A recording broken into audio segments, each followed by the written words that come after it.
Hello everyone, welcome to another video of this course, and in this particular video we are going to talk about what are the benefits of using cloud computing. So you can say a person can make up their mind whether to use cloud computing or not by just watching this video, right? So let's talk about the very first benefit that cloud computing provides us, and that is cost. Okay, to back up this point, we can take an example. Let's say you are a small firm who makes web applications. Okay, now you need web servers to host your application so the other users can access it, right?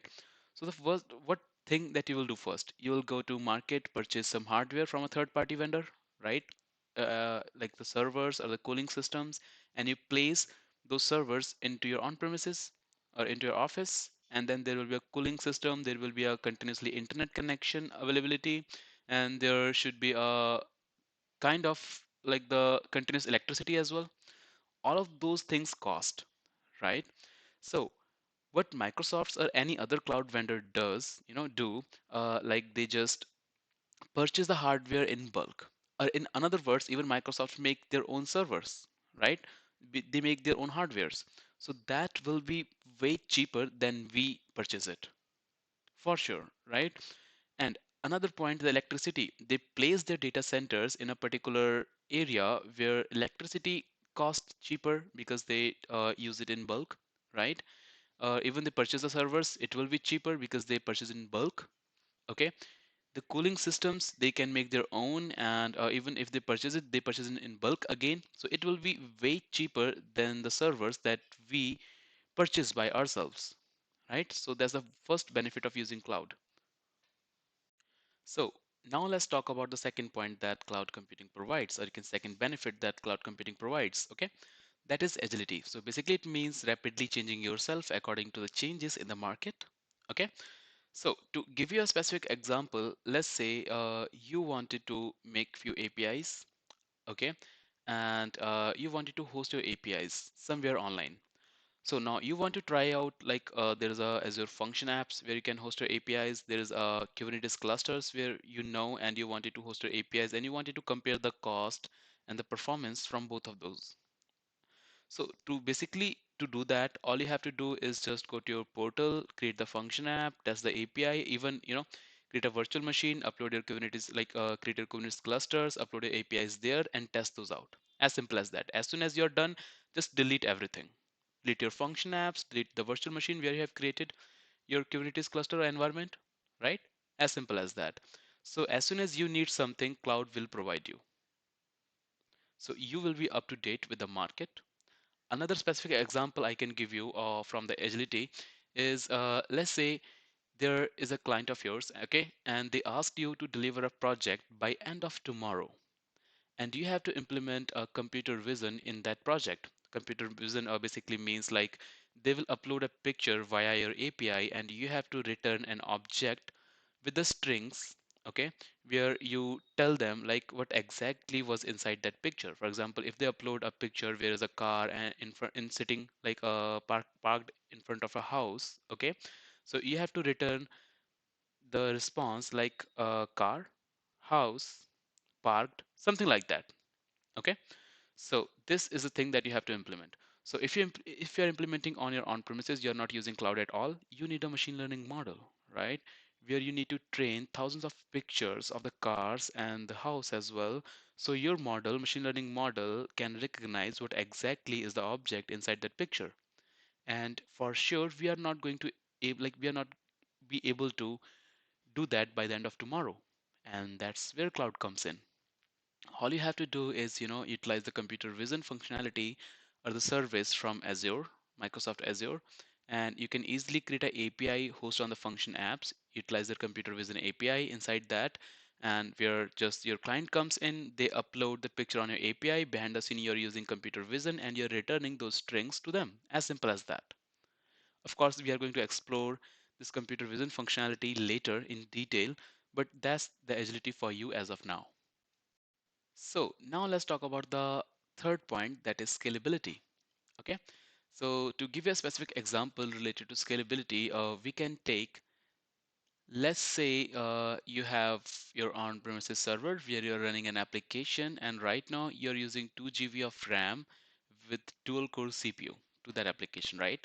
Because you don't have much traffic on that and it is running fine because there is not much traffic, as I said. And there was a celebrity, okay? There's a celebrity who found out about your website and they liked it. So what they does, they tweeted about your website onto their Twitter or social profile or any social media out there, okay? And now there is increased number of traffic on your website or your web application, okay? And your system is not sufficient enough to handle that kind of traffic and it went down, right? So to reload an application or reopen your application, what you'll do, you'll increase the RAM, you'll increase the CPU or whatever it needs, right? Even sometimes the internet speed was low and you need to increase the internet speed too. So in that case, it will cost you time as well, it will cost you the money as well. To solve that problem, what we do, we utilize cloud because within a few simple clicks, you can scale up your application as much as you want, right? Even you can do it automatically. Like if you are not available, you are sleeping at that time, okay? And you have set up like if there is increased traffic, so my application should auto scale. You can do that easily. We will explain that later as well. Okay, so this is scalability for you. So now let's move to another point or another benefit of using cloud computing, that is availability. Okay, so to be specific, in the recent services that I have used from Microsoft Azure, they provided me 99.99% of availability, and that's a lot. In another words, to make this simple for you guys, is that's a 4 minutes of downtime in a whole month. How's that sound? Great, right? Because no other company can provide you 100% of uptime as well. If you talk about Google, recently they went down. If you remember correctly, I was on Google, I searched something and there was no response. Even there was a time when I sent a message on WhatsApp and the message was not being sent just because the WhatsApp or any other Facebook service was down. So we cannot make sure like it's always 100% uptime because there could be a lot of factors to bring your application down. For example, the electricity, or there's an earthquake, or there is internet down in a whole country. There could be a lot of reasons about that. So this is the availability that Microsoft provides, and we are going to talk about a lot in detail in the later videos. So that's it for now about availability. Let's talk about the next point, that is easy collaboration. So to give you a specific example related to easy collaboration can be, let's say your company is working on a project, okay, where you need the help from other company, like they have the team, the expert team on that particular area that you're working on right now. So the first option can be like you invite like their folks onto your company's network, and that could be a security risk, right? For example, if they are visiting your office to work with you guys and you give the access to your network to them, there could be always a security risk, and the company cannot afford a security risk for sure, right? But if you are working with the cloud computing, what you can do is you can create a virtual machine, or you can say a VDI desktop, and you can give the access to them onto that particular VDI desktop, and you can always decide what kind of resources that particular virtual machine can access on your network. In that way, the other company can easily collaborate with you without risking without any kind of security concerns. What else we need? And that brings me to the next point or next benefit of cloud computing, and that is mobility, or you can say work practices. So if your company is adopting cloud computing or have already adopted cloud computing, okay, it could benefit you to work from any remote location while you're working, while traveling, or you're working, work from home, doesn't matter, because all you need is a device, a computer device, and a good internet connection, right? Because everything is over the cloud. For example, if you're working for a project where you need to code, all you need to do is connect to that virtual machine, which is connected to your company's network, right? For example, if you're working in a monitoring team, all you need is a browser and you can connect your Azure portal and easily monitor all of the resources that you're utilizing. Now, let's move to another point, another benefit of using cloud computing, and that is disaster recovery. Okay, so basically, disaster recovery means if something happens to your data or to your application that was in a particular data center, so cloud computing like the benefit of using cloud computing is that it can back up your data or your application from a different location, as simple as that. Okay. To have a specific example here, let's say you are a small firm based in India and your data center is located in India itself. There is no other data centers because you cannot afford them. You don't have that much amount of money to place your data centers in a multiple countries, right?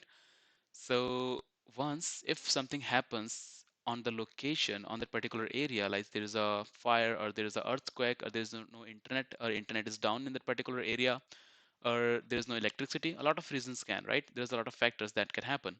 So, and now your data centers or anything inside your data center is not accessible to the users that were using your websites. It can be inside India or they can be inside any other country, right? So in that case, you don't have the backup. Now your application is down until that electricity is up, or you can say that earthquake effects, or like whatever the harm has been done by the earthquake, that has been resolved, right?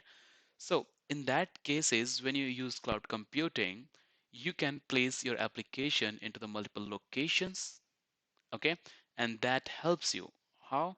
For example, if one of the data locations failed to, give the response, the another can back you up. As simple as that. So let's say you create an important API, okay, and the users from US, Canada, or India is accessing that API. And once you have uploaded that API to Azure, you have the options to choose multiple regions or multiple data centers, okay, which we will explore later as well. You can place an application in multiple locations and one of the location fails. So you can get the same data from another location, as simple as that, right? And yeah, this brings me to another point here that we have discussed earlier as well, that was availability. So one point I forgot to mention at that time was uh, if a person is from US and our applications is also inside one of the data centers in US, so it will be real fast to load for the US people or like for the US person who was accessing your website, right? And if you have the same data, same application in India, so if a person from India wanted to access that application, it will be real fast. So that's how availability also works. And finally, let's talk about the last point here in the presentation, that is sustainability. Okay, so in a way, cloud computing helps us to save our planet. And how's that? See, let's say you are working on an application, you need to test that application onto a Ubuntu machine. Okay, so what you did, you purchased some hardware and installed the Ubuntu operating system there. Okay, and you also purchased few wires to connect your machine to the internet, right? You can say it's a LAN cable, and that was working fine. Like after a month, once you have tested the application, and now that machine is sitting there, no one is using that. And after a couple of years, someone comes and they were like, okay, this is a waste, let's dump it. Like when that machine is not usable at all. Okay, if you are selling it to someone, even they will dump it somewhere, right? So when you're using cloud computing, okay, and you need a Ubuntu machine, what you do, you go there, you utilize that, you test it, you test everything on the cloud, right? And once you don't need it, you just right click and delete it. As simple as that. You just delete that machine. And now once you delete that machine, the hardware will be free, right? So some other person or some another company can utilize the same hardware if you're not utilizing it. As simple as that. So the reusability is there, okay, and that helps our nature. Okay, so guys, let's end up this video. I think it's already a lot long. Okay, let's do the actual demos from the next videos. So yeah, see you in the next. Bye bye.